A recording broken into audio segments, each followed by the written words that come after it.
তোমরা সবাই কিরকম আছো?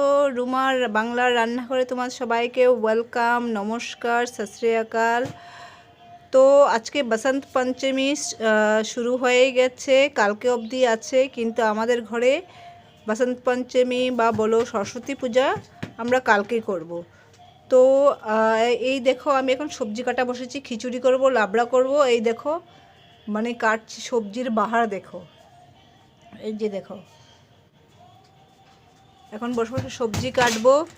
কিন্তু পুজো হবে আমাদের কালকে, কারণ আজকে আমাদের যে পুরোহিত উনি আসতে অসুবিধা হবে, ওনার নাকি অনেক অনেক অনেক পুজো। তো বলছি সব রেডি রাখো, কালকে করব। ফল টল বাজার টাজার বাবাও করেছে, আমিও কিছু করেছি। যা ফলের দাম আর যা মানে সবজি, সেই তুলনায় সবজি কিছুটা কম আছে, কিন্তু ফলের দাম প্রচুর। ফল আনলাম, মাকে আনলাম। এখন লাবড়ার জন্য সবজি কাটতে বসেছি। কালকে খিচুড়ি হবে।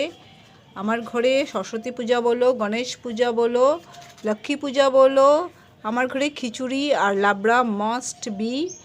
ঠাকুর বসাবো একটু পরে, এখনও চান করিনি। দুপুর 1টা বাজে এসে দেখো এখনও চান হয়নি, বসে বসে সবজি কাটছি। বাজার গেলাম, বাবাও কালকে থেকে বাজার করছে আমার ছেলেকে নিয়ে। আজকেও বাজার হলো সকালবেলা, বাবা মূর্তি নিয়ে আসলো আজকে সকালে। ছেলেকে নিয়ে আমি বাজারে গেলাম। কি আনবো বলো, সামান্য কটা মিষ্টি আর সামান্য একটু ফুল, 400 টাকার মতো চলে গেল আমার।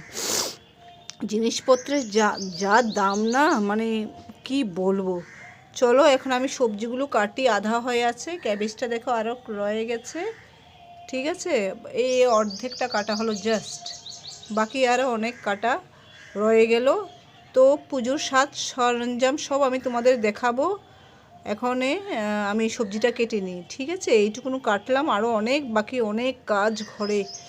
সকাল থেকে আমাদের মা বেটের শান্তি নেই, মানে কাজ কাজ কাজ। বাবাও গেল, মাও করছে, কারোর শান্তি নেই, কাজ আর কাজ। ঠিক আছে, এটা সেরে নিই।